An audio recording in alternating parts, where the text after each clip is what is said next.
라는 제목으로 하나님의 말씀을 나누도록 하겠습니다. 우리는 예수 안에 거하라, 거하면 열매 맺는다라는 아주 중요한 말씀을 나누고 있죠. 우리가 할 것은 거하는 것이다. 그러면 하나님께서 거하는 자 안에서 열매를 거두신다. 이런 질문이 들 수 있죠. 어떤 방식으로? 분명히 시간이 지나면 자연스럽게 열매 맺는다고 그랬죠.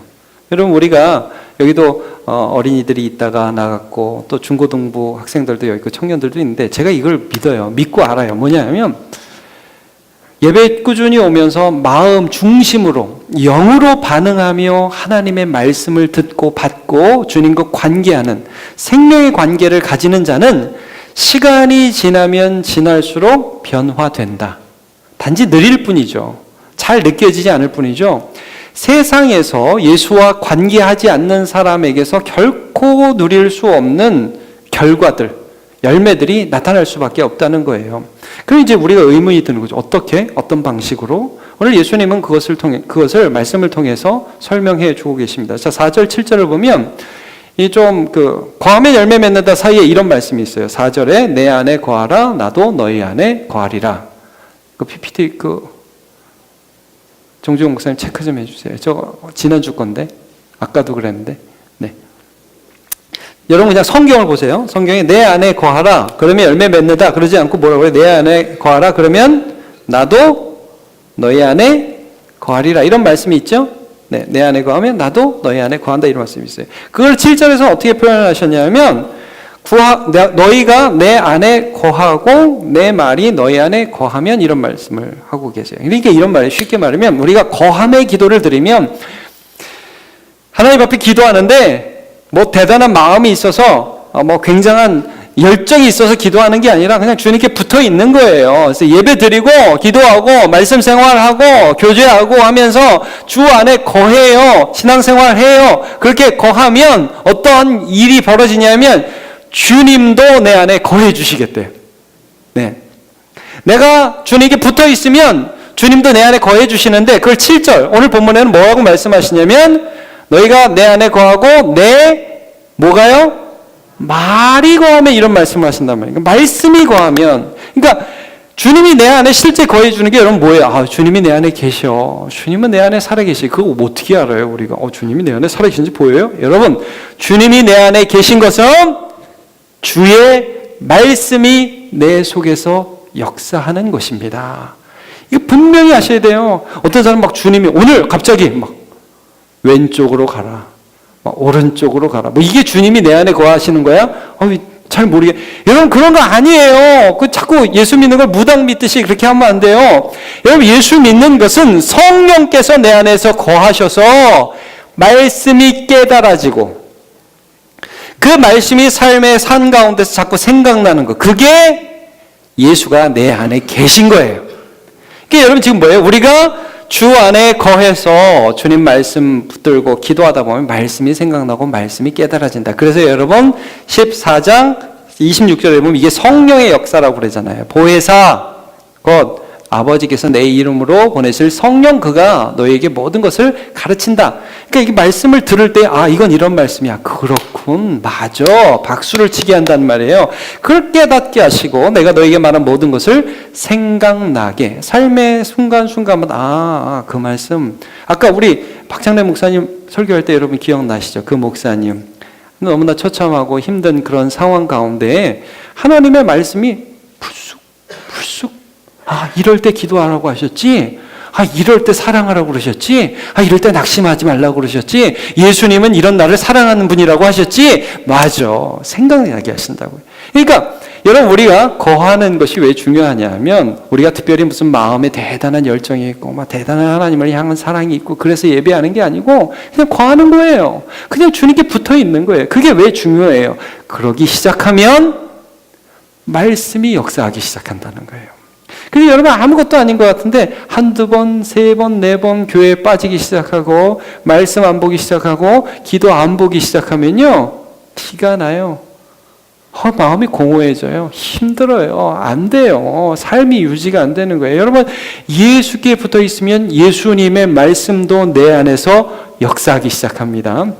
철로 역정에 보면 그래가지고요, 이 철로 역정의 주인공인 크리스찬과 소망이 한 번은 절망거인에게 붙잡혀요. 막 맞고 절망하고 막 어떻게 해야 될지를 모르는데 시간이 지나다가 어느 날 갑자기 기도해야지 이 생각이 나는 거예요. 그래서 막 기도해요. 그 소설을 보면. 근데 기도하다가 크리스찬이 아이고 멍충이 그러면서 자기를 책망하면서 내 안에 약속이라는 열쇠가 있잖아. 이 열쇠는 의심의 성, 절망 거인의 성을 다 열 수 있는, 그 문들을 다 열 수 있는 열쇠인데 내가 이걸 잊고 있었네. 바보.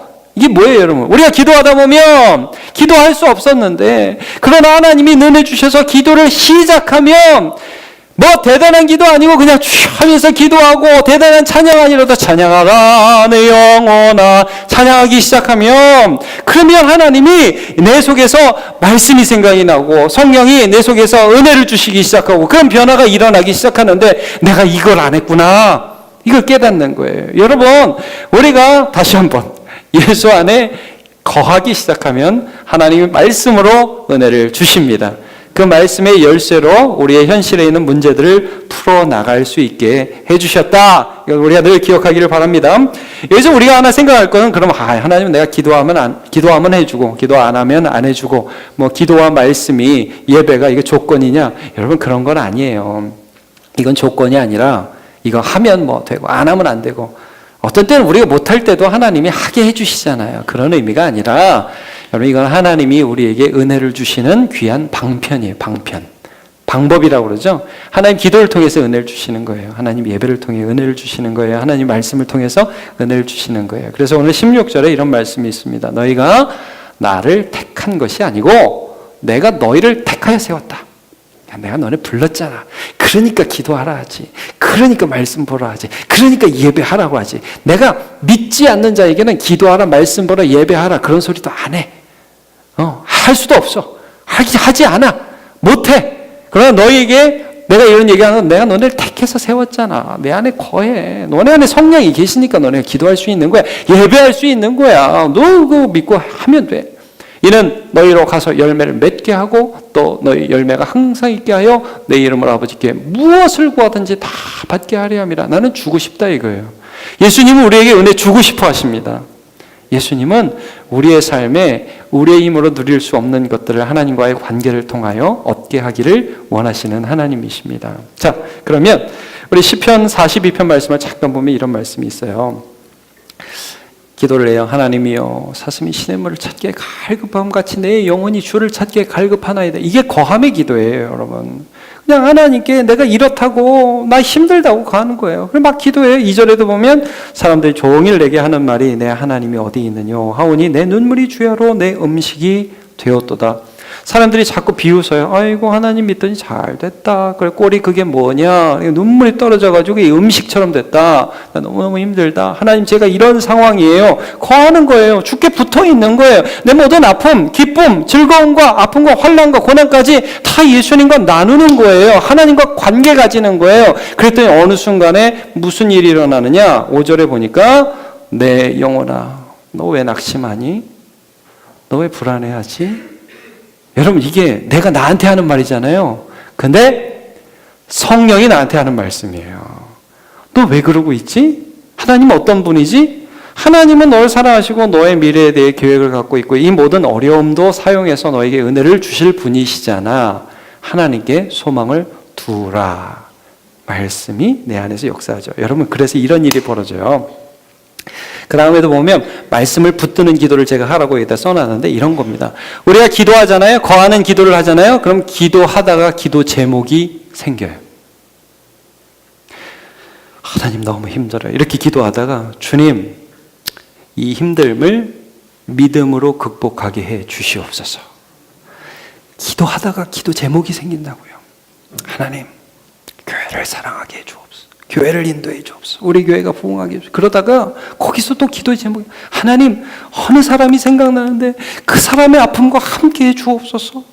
하나님 내가 너무 힘듭니다. 기도할 때 하나님 또 마음을 주신다. 죄를 버려라 그러시면 하나님 이 죄 내가 끊게 해 주옵소서. 기도의 제목이 생기는 거예요. 여러분 기도는요 생명의 관계예요. 제가 왜 이 나무와 가지가 그냥 관계가 아니라 형식적, 화학적 무슨 관계가 아니라 생명의 관계라고 말씀하냐면 기도라는 것은 하나님과 나와의 관계를 갖는 거예요. 말씀이 생각나는 거예요. 그래서 생명의 관계라는 게 뭐예요? 항상 변화되고 어떤 이게 처음 시작하고 끝이 다를 수 있는 가능성이 있는 거잖아요. 내가 이걸 원했지만 하나님이 아니다 하시면 그럼 아니에요? 그럼 이렇게 해야겠네요 하면서 우리 기도의 제목들이 변화될 수 있는 거예요. 하나님의 뜻을 향해서 점점 가까이 가는 거예요. 그래서 생명의 관계예요. 그분이 살아계시고 오늘 그분의 말씀을 드리는 내 안에 예수님이 살아계시고 나도 그 안에 살아있기 때문에 대화가 오고 가고 우리는 점점 더 하나님의 뜻을 향해서 가까이 가며 하나님의 뜻이 내 안에서 점점 더 선명해지는 것이 하나님과 우리의 관계입니다. 그래서 여러분 우리가 이 말씀을 듣다가 또 하나님의 나라를 소망하게 되고 기도하다가 기도의 제목이 바뀌게 되는데 오늘 하나의 예를 좀 들어보도록 하겠습니다. 7절을 먼저 읽고요. 자, 너희가 내 안에 거하고 내 말이 너희 안에 거하면 무엇이든지 원하는 대로 구하라. 그리하면 이루리라. 그러셨습니다. 우리가 거하기 시작하고 주님 말씀이 우리 안에 거하기 시작하면 그때 기도하면 들어주신다. 이 말씀을 하죠. 하나님 뜻이구나. 이거 하나님 원하시는 거야. 이거 주님이 기뻐하시는 거야. 그걸 내 마음에 갖고 기도하기 시작하면 하나님 들어주신다는 거예요. 그래서 여러분 애들이 많이 이렇게 기도하잖아요. 하나님 이거 이번에 꼭 돼야 돼요. 이번에 꼭 돼야 돼요. 이번 시험 잘 봐야 돼요. 나 걔하고 잘 돼서 결혼에 꼴이 내야 돼요. 주님 도와주세요. 이렇게 기도하잖아요. 주님이 아니라고 하시는 말, 그건 그 말씀을 하지 마시고 막 그러잖아요. 근데 여러분 그 말씀이 우리 안에 들리더라도 그 가운데서 우리가 주님이 지금 기다리라고 하시는구나. 그러면 이렇게 기도 제목 바뀌면 주님 인내하게 도와주세요. 하나님 주님의 때까지 잘 주님을 믿을 수 있도록 도와주세요. 그 기도 제목이 이루어진다는 거예요. 자, 고린도 후서 12장 이거 잠깐 한번 찾아보면 좋겠어요. 여러분 성경을 한번 볼까요? 고린도 후서 12장을 한번 봅시다.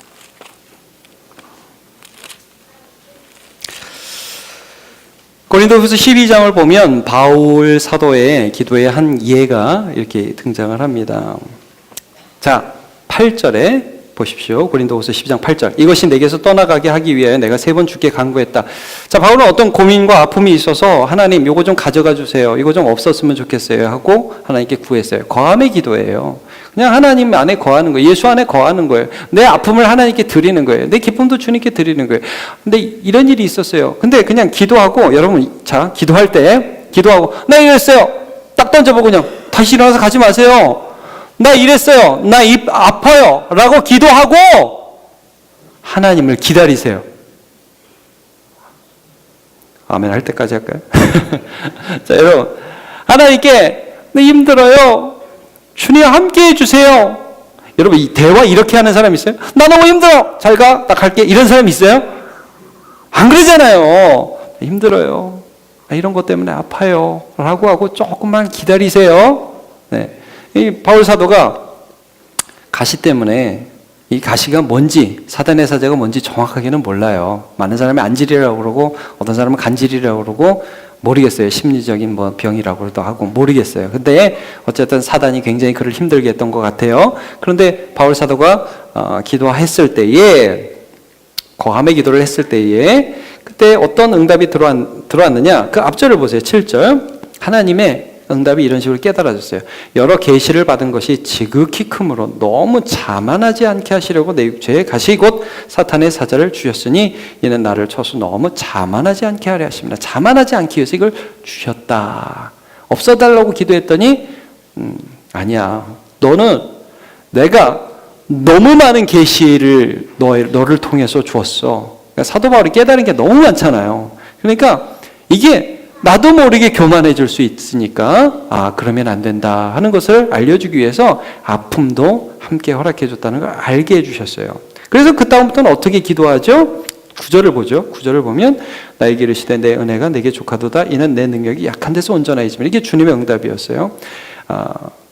예수님의 능력이 거대한 교회와 잘 나가는 사업가와 지식이 충만한 교수들을 통해서 예수님의 능력이 그런 데서만 나타나는 게 아니라 아무리 잘 나가는 사업가, 무슨 뭐 교수, 뭐 어떤 대단한 어떤 재력가라도 그가 너무나 연약하여 주님을 의존할 수밖에 없는 사람임을 고백할 때 그를 통해서 나타난다 하는 깨달음, 하나님의 말씀을 성령께서 가르쳐 주셨어요. 그러니까 그 다음부터 어떻게 기도해요? 그러므로 도리어 내가 크게 기뻐한다. 첫 번째, 기뻐하죠. 하나님, 전 예수 안에서 기뻐합니다. 이 상황, 이 아픔 속에서 나는 기뻐합니다. 주님 기뻐하게 해주옵소서. 분명히 바울사도 그렇게 기도했을 거예요. 그리고 나 여러 가지 약한 것들에 대해 자랑하리니, 잘 나가는 거 자랑하지 않고 약한 거 자랑하겠습니다. 그 다음에 최고의 기도 제목, 이는 그리스도의 능력, 내 능력이 아니라 예수 능력 나타나는 사람 되면 참 좋겠습니다. 하나님, 온 세상 사람들이 내가 약하고 내가 병들고 내가 부족한 거 다 압니다. 내가 다리 아프고 무릎 아프고 허리 아프고 머리 아프고 두통 있고 하여튼 약하고 쓰러지고 넘어지는데 온 세상 사람이 다 그렇게 아는데 온 세상 사람이 또 아는 게 있어요. 그것은 뭐예요? 나같이 연약한 사람 안에 예수님이 일하신다. 저는 그런 사람 되고 싶습니다. 기도 제목이 바뀌죠? 여러분, 이런 역사들이 일어나는 것입니다. 여러분, 우리의 담대함은 그러므로 이것입니다. 우리 안에 있는 담대함이 뭐냐? 하나님, 이 질그릇 같은 내 안에 보배이신 예수님이 계셔요. 나는 언제든지 그분을 붙들 수 있어요. 여러분, 이거예요. 나는 언제든지 예수님을 붙들 수 있습니다. 이런 찬양 있죠? 기도할 수 있는데 왜 염려하십니까? 기도하면서 왜 걱정하십니까? 이런 찬양이 있잖아요. 주님이 계신데, 기도할 때는 안 느껴지지만, 시작할 때는 안 느껴지지만, 기도하면 할수록 주의 확신과 주의 평안과 주의 은혜가 내 삶에 흘러 들어오는데, 근데 뭘 염려하십니까? 확신을 가지라는 거예요. 요한 1서 5장 14절에 이런 말씀이 있어요. 그를 향하여, 우리가 하나님을 향하여 우리가 가진 담대함이 이것입니다. 우리는 담대합니다. 주님께 나아가면 주님 뜻을 우리 안에 부어주실 거예요. 말씀을 부어주실 거예요. 그러면 그의 뜻대로 구하면 우리 하나님은 들어주십니다. 내 뜻이 이루어지는 게 아니에요. 하늘에서 하나님의 뜻이 이루어진 것처럼 주님의 뜻이 이루어질 것이기 때문에 고난 가운데, 아픔 가운데, 기쁨 가운데 뭐 어느 것이라도 상관없어요. 부함 가운데에, 가난함 가운데 어느 것이라도 상관없습니다. 강함이든 약함이든 무엇이든 상관없습니다. 그 가운데 우리 주님 앞에 기도하기 시작하고 주님을 붙들기 시작하면 말씀 가운데 은혜를 주실 것입니다. 그래서 말씀해 주고 있죠. 우리 고린도후서 4장 7절부터 9절을 제가 읽겠습니다. 우리가 이 보배를 질그릇에 가졌으니 이는 심히 큰 능력은 하나님께 있고 우리에게 있지 아니함을 알게 하려 함이라. 우리가 사방으로 우겨쌈을 당하여도 쌓이지 아니하며 답답한 일을 당하여도 낙심하지 아니하며 박해를 받아도 버림받지 아니하며 거꾸로 뛸을 당하여도 망하지 아니하며. 왜요? 예수가 우리 안에 계시니까. 예수라는 이유가 있으니까. 나는 그냥 붙어 있는데 이 거꾸로 뜨린 박해, 뭐 넘어짐, 이 모든 외적 이유가 아니라 이 내적 이유, 예수라는 이유가 계시기 때문에 그래서 우리는 일어난다. 10절. 우리 항상 예수의 죽음을 몸에 짊어지면 이게 뭐예요? 나는 죽는 자리에 항상 간다. 난 날마다 죽는다. 내 삶에서 날만 죽는 자리에 간다. 왜 갈 수 있냐? 예수님이 내 안에서 살아 계시니까. 그걸 믿으니까. 그걸 경험하니까 나는 갈 수 있다.